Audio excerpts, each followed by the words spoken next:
नमस्कार दोस्तों, स्वागत है आपका हमारे चैनल ज्ञान लो में। आज हम बात करेंगे relation between radius of curvature और फोकल लेंथ के बीच में।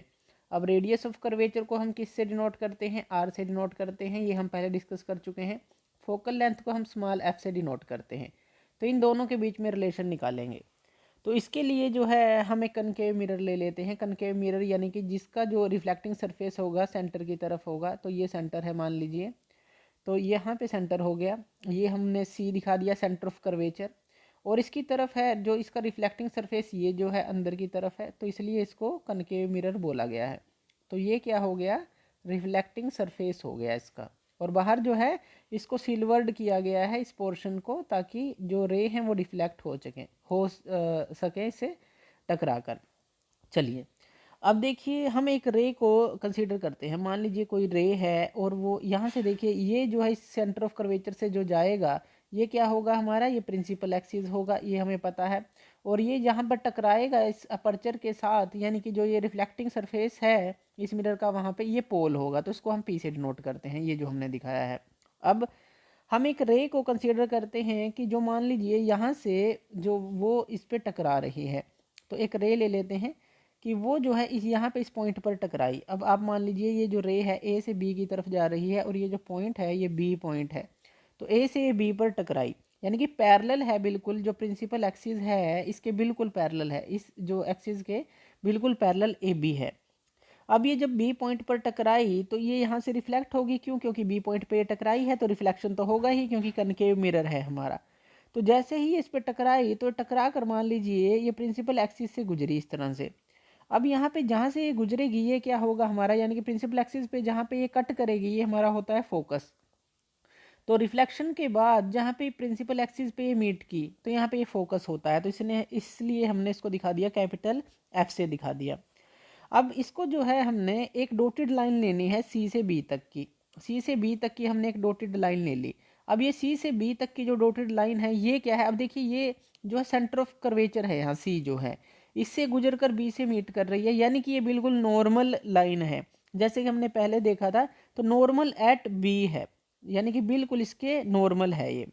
अब देखिए जो एंगल ए बी सी है, अगर हम यहाँ पे देखें, जो एंगल ए बी सी, यानी कि ये जो एंगल है, ये वाला जो एंगल है, ये एंगल क्या होगा हमारा? आई एंगल, यानी कि ये क्या है हमारा? एंगल ऑफ इंसिडेंस है। तो इसको हम दिखा देंगे कि ये एंगल ऑफ इंसिडेंस है। इसी तरह से जो एंगल यहाँ पे एफ है, देखिए एफ बी, और ये जो सी है, ये एफ आप यहाँ पे लिख लीजिए। एफ बी और सी जो है, ये जो एंगल है, अब ये वाला एंगल, ये एंगल क्या है हमारा? रिफ्लेक्शन एंगल है। तो यानी कि जो एंगल एफ बी सी, ये क्या होगा? रिफ्लेक्शन वाला एंगल होगा। अब देखिए हम क्या कह रहे हैं कि एक हमारे पास होता है इंसिडेंस एंगल। तो हमने एक इंसिडेंस एंगल ले लिया, और वो किसके बराबर होता है? रिफ्लेक्शन एंगल के बराबर, यानी कि एंगल ऑफ रिफ्लेक्शन के बराबर। तो दोनों ये बराबर होते हैं, दोनों एंगल। क्यों? क्योंकि यही लॉ ऑफ रिफ्लेक्शन है। अब इसका क्या मतलब है कि एंगल ए बी सी बराबर किसके होगा? एंगल एफ बी सी के। तो आप यहाँ पे लिख सकते हैं angle A B C angle F B C के बराबर होगा। क्यों? लॉ ऑफ रिफ्लेक्शन के according angle of incidence equal to angle of reflection, यानी कि ये जो एंगल है ये वाला, और उसके बाद ये जो एंगल है, ये दोनों ही बराबर होंगे। अब यहाँ पे देखिए, अगर ये एंगल ऑफ इंसिडेंस है और ये एंगल ऑफ रिफ्लेक्शन है, इसको इस तरह से समझिए कि इसको थोड़ा सा बड़ा करके देख लेते हैं हम। इस तरह से, ये एक इस तरह से लाइन है, और एक ये डॉटेड लाइन है हमारे पास, और एक फिर इस तरह से लाइन है। अब मान लीजिए ये जो एंगल है, हमने अब एक लाइन जो है इस तरह से जा रही है, जो ये फोकस है, ये हमने ये वाली फिगर बनाई है, ये वाली जो फिगर यहाँ पे बना ली है। अब हमने बताया कि ये जो है एंगल ऑफ इंसिडेंस है, और ये एंगल ऑफ रिफ्लेक्शन है। अगर ये एंगल ऑफ रिफ्लेक्शन होगा ये वाला, तो हमारा ये वाला जो एंगल है, ये वाला एंगल क्या होगा? अगर हम ये वाला एंगल देखें, ये बिल्कुल इसके बराबर होगा, ये एंगल इसके बराबर होगा बिल्कुल, ये जो एंगल है। या आप इसको एंगल आई लिख लीजिए कि एंगल आई के बराबर है, या आर लिख लीजिए। क्यों? क्योंकि आई भी बराबर आर के है। तो आप कुछ भी आप इसको लिख सकते हैं, यानी कि ये जो एंगल है इसके बराबर होगा। क्यों? क्योंकि ये जो होता है हमारा मैथ के अंदर, हम लेते हैं अल्टरनेट जो एंगल हैं, वो भी हमारे इक्वल होते हैं। यानी कि ये जो एंगल है और एक ये जो एंगल है, अगर हम इसको दूसरे कलर्स के अंदर दिखाएं, तो ये जो एंगल है ये वाला, और एक ये जो एंगल है, ये दोनों ही अल्टरनेट एंगल है, तो ये दोनों ही बराबर होंगे।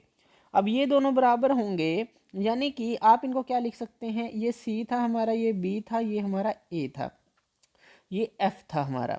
अब ये जो एंगल है यानी कि जो एंगल एफ बी सी है वो किसके बराबर हो जाएगा, एंगल एफ सी बी के। एफ बी सी ये वाला जो एंगल है एफ सी बी के बराबर आप लिख सकते हैं। क्यों, क्योंकि ये एंगल इसके बराबर है और ये जो है वो पहले ही इसके बराबर है, आई इक्वल टू आर के, सारे ही बराबर हैं। तो एंगल एफ सी बी को आप एफ बी सी लिख सकते हैं, बिल्कुल लिख सकते हैं। अगर ऐसा लिखेंगे तो ये एफ सी जो है यानी कि यहाँ से लेकर यहाँ तक एफ सी जो है, यहाँ पे इस फिगर में देखते हैं जो एफ सी है तो वो किसके बराबर हो जाएगा, हमारा ये जो एफ वी है। क्योंकि ये दोनों ही एंगल हमने बराबर ले लिए, ये वाला एंगल भी बराबर ले लिया, ये भी बराबर ले लिया। तो एंगल एफ बी सी यानी कि एफ बी और सी, एफ बी सी, ये एफ सी बी, एफ फिर सी और फिर बी, तो ये दोनों ही एंगल हमने अगर बराबर ले लिया यानी कि ये भी आर हमने ले लिया क्योंकि आई आर के बराबर था, आई यहाँ पे हो गया, आई बराबर आर के हो गया तो आर ये भी बराबर हो गए, तो F C equal to F B भी हो गया। यानी कि ये दोनों ही F C equal to F B जो है बराबर हो गई। तो ये ध्यान से समझिएगा इस चीज़ को कि अगर ये दोनों एंगल बराबर हो गए तो ये जो है यहाँ से यहाँ तक और ये यहाँ से यहाँ तक ये भी बराबर हो गई। अब एक और चीज़ इसमें समझने की है, ये सारी ही चीज़ें समझने की हैं इसमें। अगर अपर्चर जो है, अब अपर्चर क्या होता है, जो कि रिफ्लेक्टिंग सरफेस है, ये जो है मान लीजिए कनकेव मिरर का रिफ्लेक्टिंग सरफेस है। अगर जो अपर्चर हो, इसको हम अपर्चर बोलते हैं, अगर अपर्चर हो ये काफ़ी स्मॉल हो जाए, जैसे कि मान लीजिए यहाँ से जो रे आ रही थी ए से यहाँ आई थी और यहाँ पे मान लीजिए प्रिंसिपल एक्सिस यहाँ से टकरा कर गई थी, इस तरह से गई थी। अगर ये जो अपर्चर है काफ़ी स्मॉल हो जाए, ये ए बी हमारी रे थी, जैसे कि ऊपर देखिए हमने दिखाई थी, ये जो है ए बी जो है रे थी हमारे। तो अगर हम इसको देखें, अगर हम इसी को देखें तो जो ए बी रे होगी अब यहाँ पे, अगर ये अपर्चर स्मॉल हो जाए, अपर्चर स्मॉल का क्या मतलब है कि ये बी पॉइंट बिल्कुल इसके पास आ जाए, यानी कि जैसे कि इस तरह से है, थोड़ा सा इस तरह से हो जाए, स्मॉल हो जाए ये अपर्चर, ये पहले इतना था पहले अपर्चर, अब ये इतना हो गया छोटा, और छोटा हो जाए, इतना इतना हो जाए, तो क्या होगा, यानी कि ये जो प्रिंसिपल एक्सिस है, अगर हम बात करें जो हमारा प्रिंसिपल एक्सिस था इसके अंदर जो हमारा एफ सी था वो एफ पी के बराबर हो जाएगा। इसको ध्यान से समझिए कि एफ सी एफ पी के बराबर किस तरह से हो जाएगा। अब यहाँ पे देखिए जो एफ सी है, ये एफ सी जो है अब यहाँ किसके बराबर हमने निकाला था, एफ बी के बराबर, यहाँ पे देखिए इस इक्वेशन में एफ बी के बराबर निकाला था। अब एफ बी है, अगर अपर्चर छोटा हो जाए तो ये बी पॉइंट पी के पास आता रहेगा, जैसा कि हमने यहाँ पे देखा नीचे फिगर के अंदर, ये देखिए यहाँ पे ये जो बी पॉइंट है छोटा हो गया और पास आ गया, और छोटा हो गया और पास आ गया, यानी कि जो एफ ये सी था हमारा और जो ये एफ बी था, अब ये जो एफ बी था ये तो पोल के बराबर हो गया हमारा, एफ पी के बराबर हो गया, ये जो है एफ और पी इसके बराबर हो गया जो एफ बी था, क्यों बी इसके पास आता जा रहा है, अगर अपर्चर छोटा होता जाएगा तो आप जो है ऐसा लिख सकते हैं कि जैसे कि F C equal to F B के बराबर था, तो आप यहाँ पे एफ सी को एफ पी के बराबर भी लिख सकते हैं, क्योंकि बी पॉइंट है इस पी पॉइंट के पास आता चला जाएगा जैसे जैसे अपर्चर ये जो है छोटा होता जाएगा। तो जो एफ बी था हमारा एफ बी ये एफ पी के बराबर आप लिख सकते हैं जैसे जैसे अपर्चर छोटा होगा, ये ध्यान दीजिएगा। अब यहाँ पे देखिए अगर हम रेडियस ऑफ कर्वेचर की बात करें, ऊपर वाली फिगर के अंदर देखें रेडियस ऑफ कर्वेचर हमारा क्या होगा। अब रेडियस ऑफ कर्वेचर क्या है, रेडियस यहाँ से यहाँ तक की जो रेडियस होती है किसी सर्कल की, तो इसको हम कैपिटल आर से डिनोट करते हैं, तो ये किसके बराबर होगा, ये एफ सी यानी कि सेंटर ऑफ कर्वेचर से फोकस तक का डिस्टेंस और फिर एफ से पी तक का, फोकस से पोल तक का डिस्टेंस, तो ये दोनों के बराबर होगा। तो यहाँ पे अगर आप देखें तो हमारा अगर आप इसको लिखें रेडियस ऑफ कर्वेचर किसके बराबर होगा, जो हमारा एफ पी है प्लस एफ सी है, यानी कि फोकस से सेंटर ऑफ जो कर्वेचर तक का डिस्टेंस और फोकस से पोल तक का डिस्टेंस। दोबारा समझिए कि यहाँ पे ये सेंटर ऑफ कर्वेचर है, यहाँ पर ये फोकस है, तो यहाँ पे सेंटर ऑफ कर्वेचर है, यहाँ पे पोल है और यहाँ से यहाँ तक की हमारी रेडियस है, रेडियस ऑफ कर्वेचर, तो ये किसके बराबर होगा, इसके F C plus F P के, इसी के तो बराबर होगा, यही हमने लिखा है। तो F P plus F C, अब यहाँ पे देखिए जो एफ पी है वो एफ सी के बराबर है, यानी कि आप यहाँ पे एफ सी की जगह क्या लिख सकते हैं, एफ पी लिख सकते हैं। तो ये हो गया F P plus F P, और आर इक्वल टू हो गया हमारा 2 FP के बराबर हो गया। अब देखिए जो एफ पी है अगर आप यहाँ पे निकालें तो ये क्या हो गया, R/2। ये 2 जो है इस आर के नीचे चला जाएगा, एफ पी हो गया R/2 हो गया। अब जो एफ पी है ये एफ से पी तक का डिस्टेंस, ये क्या होता है हमारा फोकल लेंथ, ये भी हम पहले डिस्कस कर चुके हैं। फोकस से पोल तक का डिस्टेंस ये हो गया एफ, तो इसको आप स्मॉल एफ से डिनोट कीजिए R/2। ये इक्वेशन मिलती है हमें फोकल लेंथ और रेडियस ऑफ कर्वेचर के बीच में। और यहाँ से हमें क्या मिलता है कि जो फोकल लेंथ है सिर्फ किस पे डिपेंड करती है, रेडियस ऑफ कर्वेचर पे डिपेंड करती है सिर्फ। तो यहाँ पे ये चीज़ जो है जानने की है। तो इस तरह से जो है आप इस पूरे जो इक्वेशन को समझ सकते हैं, इनके बीच के रिलेशन को समझ सकते हैं। थोड़ी सी कंसीडरेशन लेनी है, एक बार ओवरव्यू ले लें।